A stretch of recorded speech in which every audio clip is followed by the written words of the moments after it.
Aha. So here we have the Arsenal exhibition hall, closed for reconstruction. Okie dokie. Well, wasn't planning on going in there, so once again, nothing lost.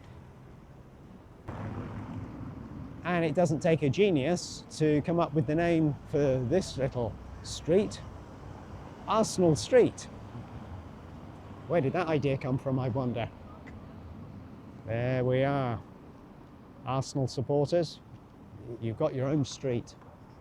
You could set up your hostel there if you're an English backpacking guy who supported Arsenal football team and call it the Arsenal Hostel. Riga Arsenal Hostel. Football themed, get loads of English Arsenal football supporters coming and staying at your hostel. It's a business idea. Thank you, I'll take a commission.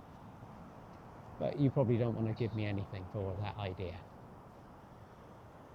And whether it be a good business idea, why not just pop over to the Bank of Latvia, straight across the road, and find out what their opinion is. See if they're prepared to lend you money on the idea. So, where the heckity heck are we now? How much further before we hit the river? Is that the castle over there? There's only one way to find out. Yep. Have a look on foot, if that makes any sense. Can't be the castle, can it? Oh, can it? I'm thinking maybe it is, you know. Let's just tilt the camera around and see what we see. Okay, so there, got a round tower on the corner. We've got an unconventionally dressed security guard, perhaps, outside the castle. Probably don't want to get too close to the camera under the circumstances.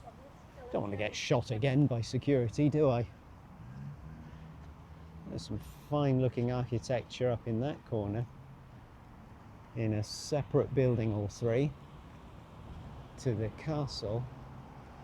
Here is Riga Castle. We're getting close to where a bridge is, which is called Vanshu Tilts, Vanshu Bridge, which goes across the river to the other side of Riga. And yeah, I think this must be Riga Castle, now used as a modern day government building. I'm definitely getting the feeling that, yeah, I'm not going to be getting a message from them saying we're open for business, open for tourism, because they got MPs, dignitaries, goodness knows who else, who are swanking it up in what used to be Riga Castle. Riga Castle has been the residence of the President of Latvia since 1922. Aha. Since 1995, Riga Castle has once again been the President's... Sorry? Okay, I guess I'll move on.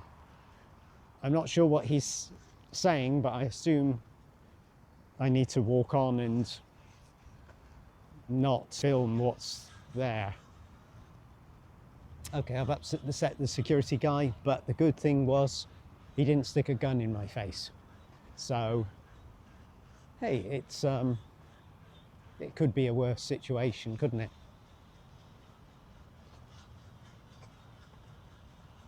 Perhaps he was just bored, because I'm sure I'm not the first person who's taken a camera to just film that public display of the history of the Riga Castle building. We're not going to see a terrific view of Riga Castle, and certainly me having a camera might inhibit my ability to film it if that security guard has anything to do with it. But it's a sign. I'm meant to come back here and look at more attractive buildings. Castle Street. Ah, so there's the riverside.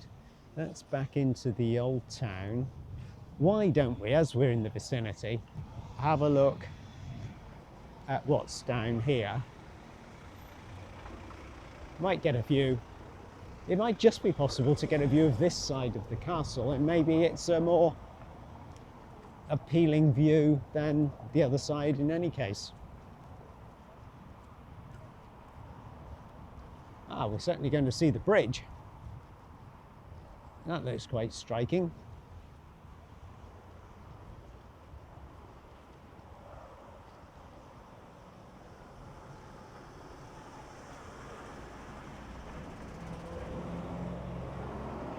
Busy old road. Don't really want to cross over that far. Maybe I'll have to, I'm not sure.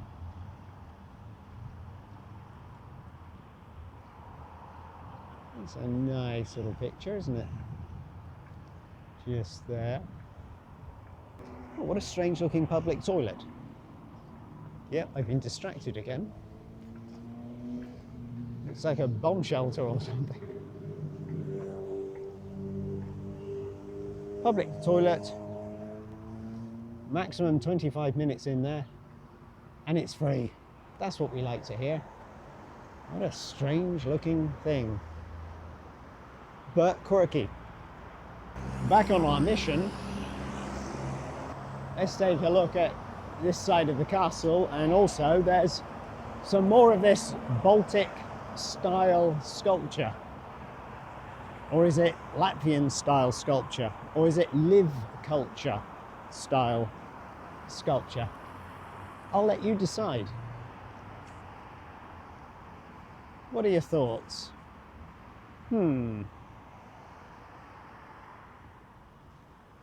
Attractive architectural backdrop. And this is all about Friendship in Europe 2004. Understandable that it's not on any backpacker's bucket list of things to do while you're in Riga. And I think this is about as good as it gets. Which doesn't say much, I know. But here we are, Riga Castle. Yes. And there's Tanshu Bridge. I don't think it's going to be worth going further. So let's get back into the old town, shall we? I think that makes sense.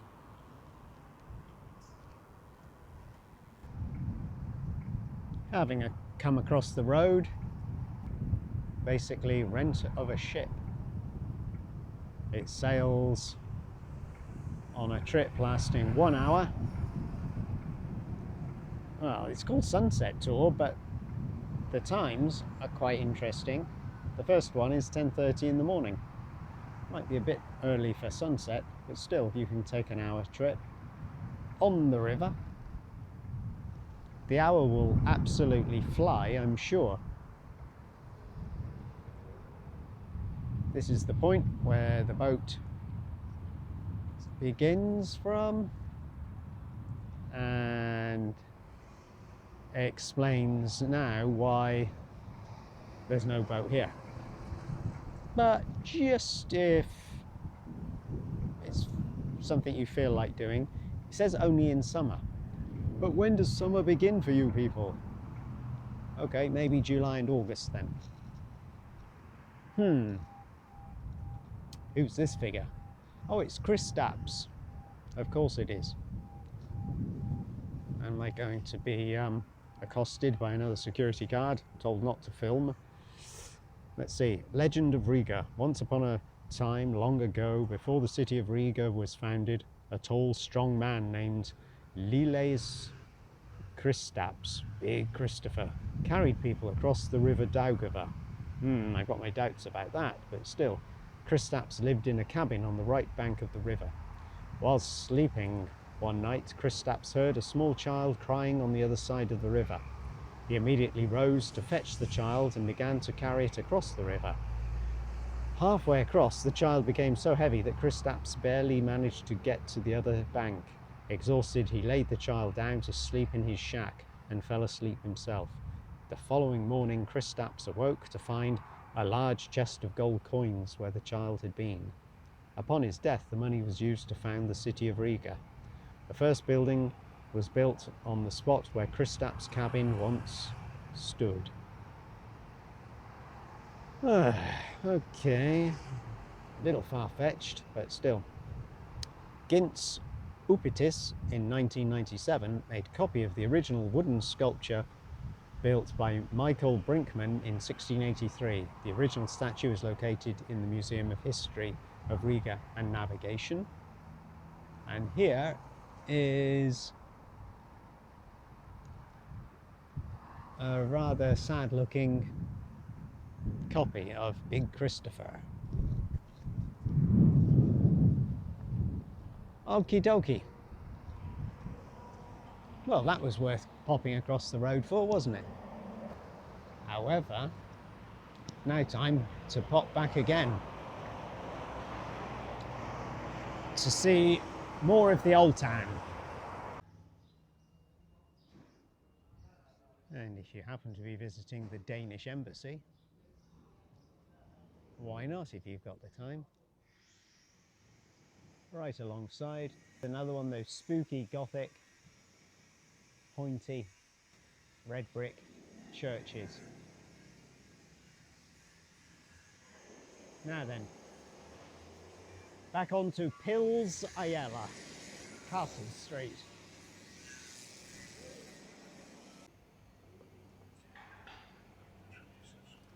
Here we are on Pils Ayala. However, although Pils Ayala takes us into Central Square over there, what I'm going to do is just head off, not be distracted by the rearing horse over in the window there. But if we go this way, I think we'll see perhaps collectively the three most famous buildings in Riga Old Town. Hello, what's this? Now I'm distracted, not by Ms. and Mr. Beer, the local tap house, but by this motorbike. Isn't that a little old gem? Is it just me? Is it? Or is everybody looking, thinking, cool? I think a lot of people will be thinking cool, but if they're not interested in thinking that's cool, they'll probably be thinking, well, maybe some cool beer, but not for me. And some huge lighting. Or is it heating? Or is it a combination of both? Maybe if you've got some light bulb that big over your shoulder at night while you're outdoors, you get both the benefit of lighting and the heating. Perhaps it's a stroke of genius on the part of the proprietors. I don't know. Have a little look inside and, oh, that's very nice, but unfortunately it's a bit on the dark side, but lovely handrail on that staircase. Super. So, distracted for the umpteenth time, but I don't mind. You might mind, but I'm quite happy to be distracted. And up, big square tower, and the time is 5. It can't be 3:05. Yeah. You know, one thing you can't rely on, and that's for sure, is clocks that you see out in public, because you just see so many different times. Even the clocks in the hostel where you might be staying, you know, they can give you quite a surprise, and you think, oh my God, checkout was an hour ago. I've missed my train. Oh no, it's just the clock's not being maintained. Or they didn't change it when the hours went back or forward. What we're looking at here on Maza Pils Ayala is those three buildings I mentioned just now. Very famous, collectively known as the Three Brothers. The central one conveniently has the date of build on it, 1646. The tall, skinny brother over on the left, who's currently painted a shade of mint green, that is, well, it looks more like 18th century, doesn't it? Maybe 19th, no, 18th century, I think. And this one here is definitely the oldest building. What would you say? 1400s? Just my guess, but I think I'll get a bit closer in a minute when I can and just check on what century that thing was built. That's obviously the first one. So these brothers were built hundreds of years apart. I suspect the original here was followed by the 1646 brother about 250 years later, and then the mint green brother was the latest addition. And here at this oldest looking one of the brothers, just outside, oh, Latvian Architectural Museum. Nice. And when was this built? Oh, up here they say 15 to 18th century. So the last one over mint green on the left must be the 18th century one. And this one was only 15th century. I thought it might have been earlier. I thought it might have been 14th, but these people know a whole lot better than me. Europe starts here. The Three Brothers, a complex of three houses built between the 15th and 17th centuries. Okay, amongst the three is the oldest known surviving stone-built house in Riga, and a building with a facade based on drawings by Hans Vredeman de Vries. The buildings are characteristic of dwelling houses found in Hanseatic towns in the Baltic region. The Three Brothers have become a symbol of cultural heritage protection systems in Europe. Have they indeed? Very nice too. Okie dokie then. Let's take another little squizzy. Squizzy is an old slang word for look.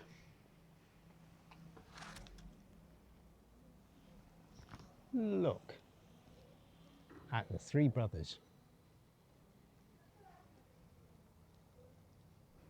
Oh, another old means of transport on display. We saw the rusty old bike just round the corner. And here's a bicycle. And a headless horse. Oh no. A headless rocking horse. It's a bit tragic, hey? Don't need to linger there for too long. Don't want the Cosa Nostra to show up. You know, headless horses and all that. And the Baltic countries represented here on this bench with woolly things. Latvia to the left, those colours, Lithuania in the middle, those colours, and Estonia to the right. So we've got some figures up on the outside of this building.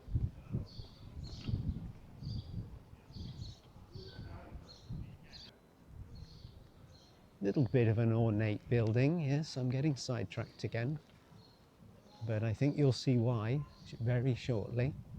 Man and woman figure and maybe a tree of life, and oh, it's a symbol of the Freemasons in the centre at the top of the middle tree.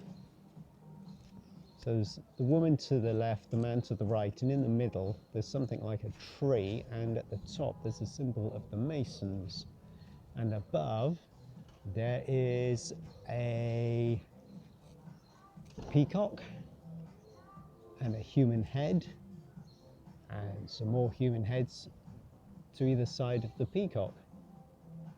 But of course, what had distracted me and caused me to come down here was, well, I couldn't say no to, to filming this fella just before getting back on track and heading into Dome Cathedral Square.